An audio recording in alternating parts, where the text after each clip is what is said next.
Bonjour et bienvenue dans cet épisode de Coaching du jour. Aujourd'hui, j'avais envie de vous parler de perfectionnisme. Qu'est-ce qu'on entend par là? C'est une tendance excessive à rechercher la perfection. Quels sont les avantages de ce fonctionnement? Eh bien, écoutez, ils sont tout simples. C'est que quand une personne tient absolument à réaliser quelque chose d'excellent, la tendance à être perfectionniste va bien entendu l'aider à réaliser ce résultat. En quoi ça peut poser problème, par contre? Je vais vous parler d'un certain nombre de symptômes que j'ai pu constater à l'occasion de mes accompagnements en coaching individuel.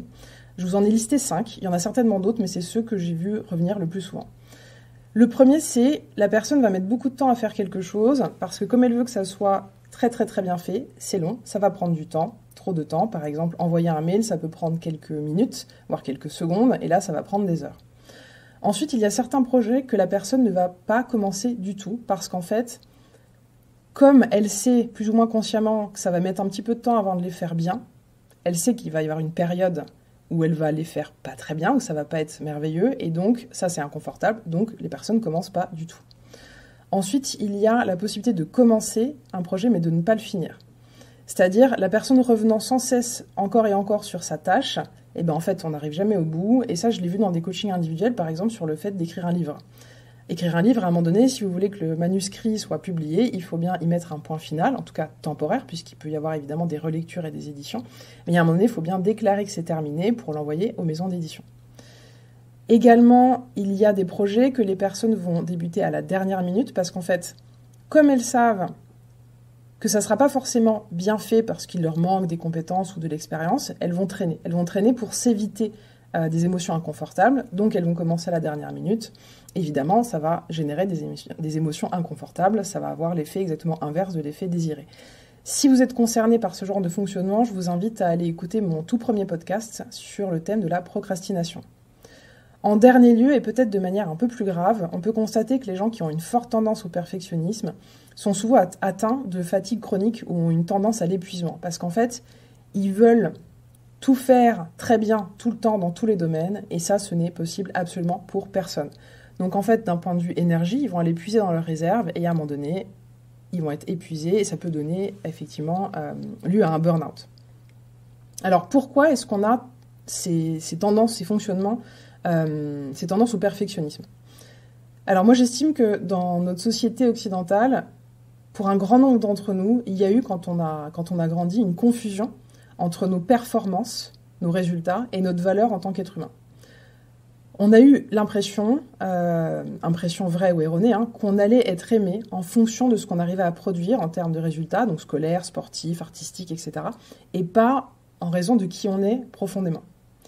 L'équation que ça donne, c'est la suivante. Pour qu'on m'aime, je dois être parfait ou parfaite. Ce qui est particulièrement délicat quand ces fonctionnements se sont installés dans notre enfance, c'est qu'à ce moment-là, encore une fois de manière inconsciente, le fait d'être aimé est absolument vital, puisque si on n'est pas aimé par nos parents, par exemple, par notre famille, eh bien, on ne prend pas soin de nous, et on n'a pas à manger, et on meurt. Je fais des grands raccourcis, mais en gros, c'est ça. Attention, je précise quelque chose d'important. Je n'accuse ni les parents, ni l'école, ni aucune, si vous voulez, personne en particulier. Je mets juste en lumière un système entier qui est fait comme ça, et pour lequel on fait tous et toutes notre mieux pour le gérer, en fait. L'idée, c'est que les choses évoluent avec les nouvelles générations, que je pense qu'il y a plein de choses qui s'améliorent. En attendant, l'idée, c'est vraiment de prendre le temps de se pencher là-dessus et de voir quelles sont les modalités qu'on a pour adoucir ces fonctionnements et pour nous rendre la vie un petit peu plus facile. Alors, après avoir vu les symptômes, entre guillemets, d'un trop grand perfectionnisme et les causes, je vous propose de jeter un œil aux solutions. Alors là, l'idée, c'est de différencier, en tout cas c'est une proposition sémantique de ma part, exigence et perfectionnisme. L'idée, c'est que c'est ok d'être exigeant, mais uniquement quand ça fait sens, et donc surtout pas tout le temps. Remplacer perfection par niveau d'exigence adéquate. Concrètement, avant de débuter une tâche, qu'elle soit courte, moyenne ou longue, je vous propose de vous poser la question suivante. À quel point cette tâche doit être bien faite, sur une échelle de 1 à 10 ? On prend 5 comme étant la moyenne, donc c'est la tâche, en gros, réussit son objectif, ça fonctionne, mais c'est pas forcément génial, et c'est ok. Dès que vous dépassez ce niveau d'évaluation à 5, donc dès que vous évaluez qu'une tâche doit être faite à 6, 7, 8, 9, etc., demandez-vous pourquoi est-ce que vous avez besoin qu'elle soit réussie à ce niveau-là, pour qui, qu'est-ce que ça va vous apporter, et qu'est-ce que ça va vous coûter.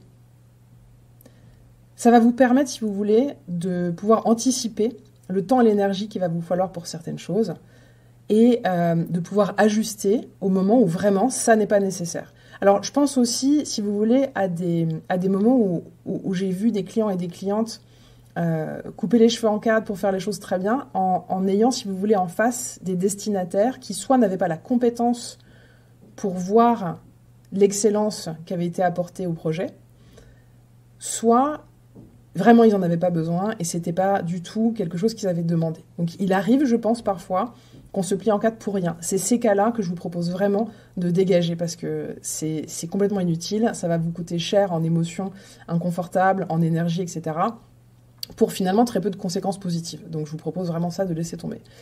Ça demande, cet exercice, à vraiment être très honnête avec vous-même, okay, et à pas vous voiler la face sur voilà, les raisons qui vous poussent à fonctionner comme ça. Je vous donne des exemples très rapides. Voilà, une équipe dans une entreprise qui s'envoie des mails en interne, une équipe qui se connaît bien, il y a de la bienveillance, ils sont un peu pressés sur un projet. On se fiche de la forme du mail. S'il y a quelques fautes d'orthographe, des coquilles, des machins, une virgule qui manque, on s'en fout. Ce qui est important, c'est que le mail soit clair et compréhensible. Par contre, si on est sur de la rédaction pour la communication sur les réseaux sociaux et que l'image de l'entreprise doit être présentée comme vraiment nickel, là, l'objectif, ce sera 10 sur 10. Okay. Parce que là, ça va avoir un impact, s'il y a des fautes d'orthographe, s'il y a un problème de syntaxe, ça aura un impact sur l'image. Et l'objectif de la communication, c'est évidemment l'image de l'entreprise. En fait, si on est honnête, l'objectif de 10 sur 10, il est assez rarement justifié. Sauf, moi, je pense, dans des domaines particuliers, par exemple la haute couture, le luxe, la haute gastronomie, etc. Puis peut-être certaines disciplines artistiques. Voilà, si on pense au patineur artistique, c'est littéralement la note qui vise, hein, on est d'accord. Mais si vous voulez, en dehors d'un certain nombre de cas, alors il y a peut-être d'autres choses pour lesquelles vous êtes concerné, auxquelles j'aurais pas du tout pensé, n'hésitez pas à me donner des exemples. Moi, c'est toujours très intéressant de développer un petit peu mon champ de vision sur ce genre de questions. Mais en fait, l'objectif de 10 sur 10, voilà, c'est quand même pas très souvent qu'il est absolument nécessaire. Un autre élément qui peut être important pour vous quand il s'agit de débuter quelque chose de nouveau, arrêtez de croire que vous devriez déjà être arrivé avant de commencer. On est bien d'accord que le temps d'apprentissage, c'est un temps d'essai-erreur. Et donc, en fait, espérer, quand on commence quelque chose de nouveau, tout de suite arriver à faire les choses merveilleusement, c'est une illusion complète et ça va vous empêcher de vous faire plaisir et d'apprendre de nouvelles choses. Donc vraiment, il s'agit d'accepter que pendant une période donnée, viser un résultat au-delà de vraiment, je sais pas, 2, 3, 4, ça n'a pas de sens. L'idée, c'est de faire monter votre exigence de manière progressive, vraiment en fonction de là où vous en êtes dans l'avancée de l'apprentissage. Il y a aussi des moments dans votre vie où vous avez eu, si vous voulez, l'habitude de viser 7 sur 10, 8 sur 10 dans certains domaines. Mettons que, je sais pas moi, la santé de vos enfants, ça soit très important et que vous faisiez hyper gaffe à ce que vous leur faites à manger, du bio, du machin, du truc, mais qu'il y a des périodes où vous avez, je sais pas moi, énormément de boulot ou un problème autre, ça ne sera plus pendant un temps votre plus grande priorité. Donc l'idée aussi, c'est d'accepter que dans la vie, les choses sont cycliques, qu'il y a des moments où il se passe des choses dont on a besoin de s'occuper qui deviennent prioritaires sur le reste. Et dans ce cas-là, il s'agit d'accepter qu'on va baisser son niveau d'exigence, qu'on va l'ajuster à ce qui est faisable et cohérent dans le contexte réel, voilà, dans la réalité.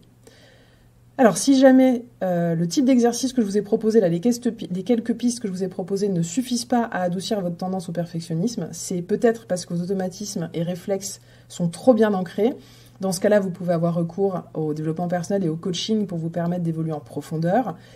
Si vous ressentez une très forte anxiété ou vous constatez de graves troubles de comportement en lien avec ce sujet, moi je vous invite vraiment à consulter un professionnel de santé parce qu'il y a toujours moyen de trouver quelqu'un qui va vous aider là-dessus et ça peut effectivement donner lieu à des situations très difficiles de burn-out. Ça ne sert à rien d'attendre en fait d'être au bout du rouleau pour consulter. Vraiment, je vous y encourage vivement si c'est votre cas et n'hésitez pas à faire passer cet épisode de podcast vers des personnes de votre entourage qui seraient peut-être concernées. Le but aussi de ces émissions, c'est de participer à de la prévention. Merci d'avoir écouté cet épisode et bravo pour avoir pris ce temps pour vous. Pensez à vous abonner à ce podcast. Vous pouvez également donner une évaluation, laisser un commentaire, ce qui permet de rendre l'épisode visible. Retrouvez-moi sur Facebook, Instagram et LinkedIn. Retrouvez-moi aussi sur YouTube pour d'autres thématiques traitées en vidéo. Pour un coaching personnalisé, cliquez sur l'onglet Contact de mon site internet www.malegrio.com et je vous dis à très vite pour un nouvel épisode de Coaching du jour.